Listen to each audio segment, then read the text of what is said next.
Hi guys! Welcome back to my channel, and for today's video guys, nandito tayo sa aming bahay at ipapakita ko sa inyo yung pinapagawa naming third floor.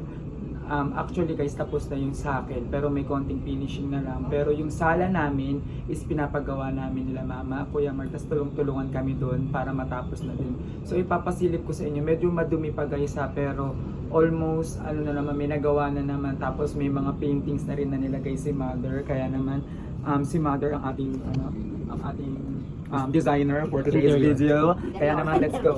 So welcome to our humble house. So makikita nyo dito guys, bagong pintura si mama. Ang nilagay niyang pintura dito is ano ba ma? Peach. So kulay peach yung pinalagay niyang pintura dito guys sa sala. Sa sala, tapos dito, tapos may makikita kayong paintings dito guys.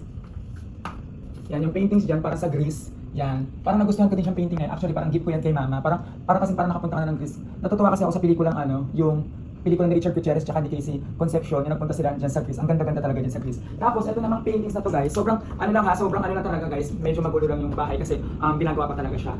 So, dito, ang binili namin to dun sa Antipolo, papunta ng Hinulugan Taktak. So, nasa kotse kami nila mother. Tapos, destiny talaga nabili namin siya mga guys. Kasi, nakita namin sa initan yung mga paintings na to, naka-display siya. So, nag-decide kami ni mama na ambag ko siya ng 500 pesos. Pero mostly talaga siya yung gumastos dyan. Kasi ang ganda talaga guys, sa bahay namin makikita ang mga ganito. Tapos, may nakalagay na Gilbert. So, yung Gilbert na is siya yung nagpinta niyan. So makikita nyo dito guys, ito kasi sobrang gulo pa ng station namin dito, gagawa namin siya ng bar section. So meron dong gagawin na siya bukas ni Kuya Ato dito sa parting dito. Tapos may mga na ano na rin kami, mga upuan na rin kasi kami diyan. Thank you Ate Jen sa mga murang upuan na to. Tapos dito naman sa side na to guys.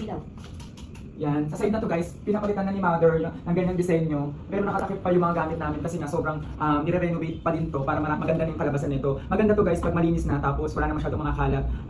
Before and after, di ba? Kaya nag-vlog din ako. So maganda na rin yung naging interior dito guys. Meron siyang mga ano, ang tawag dito ma? Wall panel. So mura lang to. Si mama ang nag-design niyan. Sinabi lang niya kay Kuya Ato na ganito yung gawin, ganun yung gawin. Tapos sa pintura naman si Kuya Eji ang nag-ano niya ng pintura. Kaya napakalalim nila talaga. Dalawa lang yung gumagawa dito guys, pero napaka-smooth ng transaction talaga ng mga ginagawa. Then dito naman guys, yan nga, meron diyang mga wall panel, ganyan. Tapos ito yung kwarto ni Kuya Mark. Yung kwarto naman ni Kuya Mark is, pipinturahan pa namin itong pintuan na to.